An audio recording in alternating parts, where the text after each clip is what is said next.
After all the technological advancements we've made with film and digital photography, especially when it comes to color science and color accuracy, why would we choose to shoot black and white? Just as there are many types of cameras, so there are many types of film and film holders. Now let's look in on David and Ricky as they enjoy a good time all over again, as big as life and in brilliant lifelike color.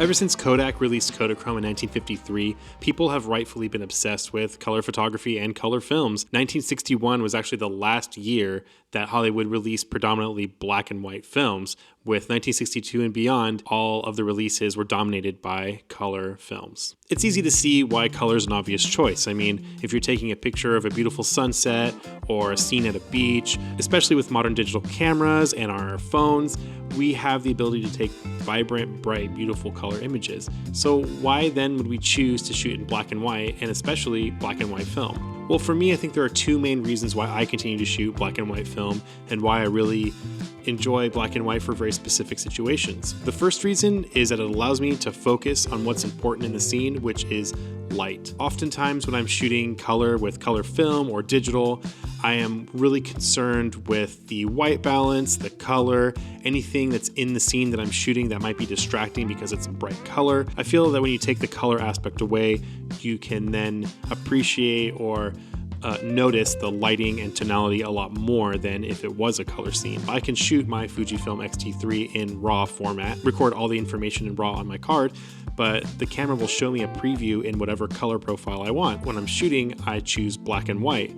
That way, when I'm setting up a scene and taking photographs, I can look to make sure that the light looks correct, that the shadows are falling where I want them to, the tonality looks right, because the color information is still being recorded. It's still there for me to use in post, but it helps me to figure the light out much quicker and much more consistently on set if I'm seeing the image with no color. And I find that in post, I get better tonality, better color reproduction, because rather than worrying about what the color looked like on set, I was worried about the light. And if the light is good, the color is going to be good. Now with film, it's a little bit different. I obviously can't see a preview when I'm shooting black and white film on the back of my camera. With black and white film, I feel that it's more situational. There are specific projects and specific clients that I'm with where color is a lot less of a priority, and the tonality and the way that something interacts with light is more important, and that's kind of what we want to focus on for that specific thing. I'm a big fan of shooting 400 speed black and white film at 1600. I have some new classic Easy 400 in here. I already shot it at box speed to see what the film's really about.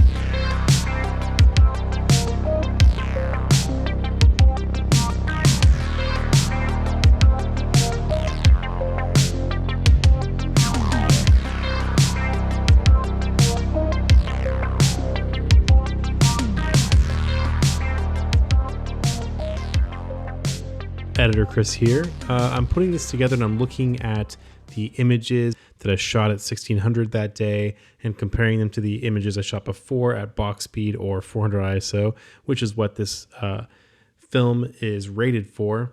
I kind of realized I didn't process the 1600 film in development, which is actually a really important step in film photography if you're going to purposely underexpose film with the express purpose of then pushing in development to make up for that underexposure. You got to actually do that part. And I didn't do it, but then I'm kind of realizing one of the cool things about film and black and white film, as you can see, is you can really manipulate the way you photograph and the way you edit to elicit kind of a mood. And this mood, I would say, is spooky.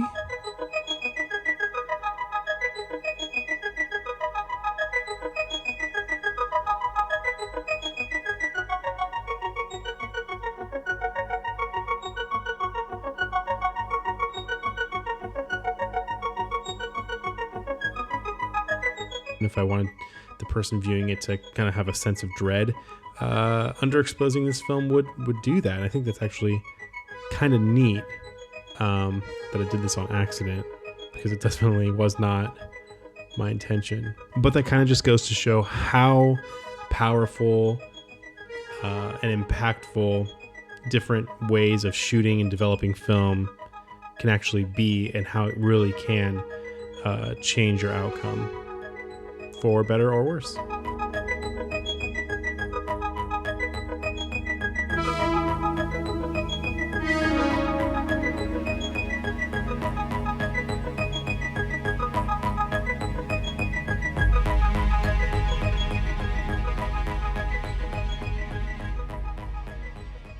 Which kind of brings me to the second part of why I think black and white photography is important and why I like to shoot it. There is an inherent racial bias in color film. Color film was developed for the most part for white skin. This is most apparent when you consider the Shirley cards that were sent by manufacturers to labs in order to check their colors when developing film that had skin tones in it. The cards always featured white women, and then on older film stocks, it would be obvious that when you would shoot fair skin, the colors would be correct. But when you shot darker skin, the colors were not correct. A lot of manufacturers finally changed their practices and fixed their emulsions when furniture companies complained that they couldn't render the differences in wood grains, and chocolate companies couldn't tell the difference between dark and milk chocolate because the film didn't render the browns properly. Black and white film doesn't have that issue. No matter who you are, what color your skin is, you're going to get beautiful gradients of gray from the whitest whites to the blackest blacks, the whole visible spectrum, no matter what. So when it comes to skin tones, black and white kind of wins out as far as pleasing tonality across the spectrum. Modern color film doesn't have that baked in skin color preference, so skin tones across the board are going to be reflected properly in most color films, so that's not an issue so much anymore. But I do feel that with skin tones, black and white does really render a very pleasing image. When shooting black and white film specifically, there are two types of film that you will encounter when going to purchase film. The two main types are panchromatic and orthochromatic film. When a film is panchromatic, that just means that it is sensitive to the entire color spectrum and will render everything in the light spectrum that's visible. Orthochromatic film is film that is not sensitive to, or at least has a very, very low sensitivity to red light,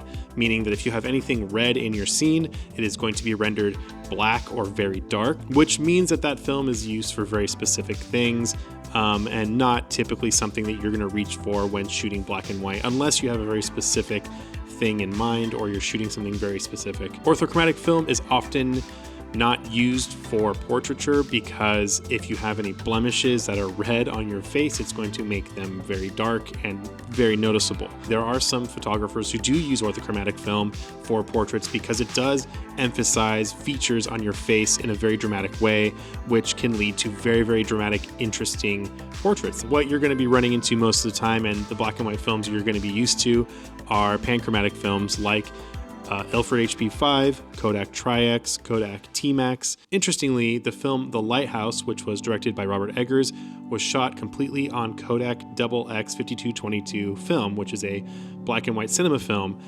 He wanted to recreate the look of an old, out-of-production orthographic film, so they actually had special filters made so that they could block that red light and get that special gritty kind of look for that film. And that's kind of another point about black and white film. Robert Eggers and his cinematographer wanted to transport audiences to a specific time and place, and to do that they leaned on black and white film that has a look from a specific time period to do that, which I think was super effective. I also think that if that film were shot in color, the impact would have been much less impactful. I also believe the use of black and white film kind of made you focus more on the story and the location and the kind of feeling about the time period that that film was set in. I also think that films like Raging Bull, Schindler's List, and even Citizen Kane do the same kind of thing, where it's very much a piece of work that is evoking a specific emotion or a specific nostalgia or a specific time period. In fact, when I'm shooting my videos for either this channel or my YouTube channel, I struggle with making sure that my colors on screen look really good, and I often fall short because color science is very complicated and it takes a lot of work and a lot of expertise to kind of get to a point where you're really showing accurate colors. I have this very expensive color checker here that I put in the frame and try to make sure the colors are right when I'm editing my colors in post, and even then I'm often not super excited or happy with how colors look. I have often fought the urge to shoot all of my videos in black and white. So I encourage you, if you thought black and white is old-timey or old technology or color's the way to go and you don't really see a point in shooting black and white, grab a roll of black and white film, go out and try to focus on light. Try to focus on tonality, try to focus on shadow, and see if maybe you can pull some different emotion or a different kind of direction for the work that you're doing.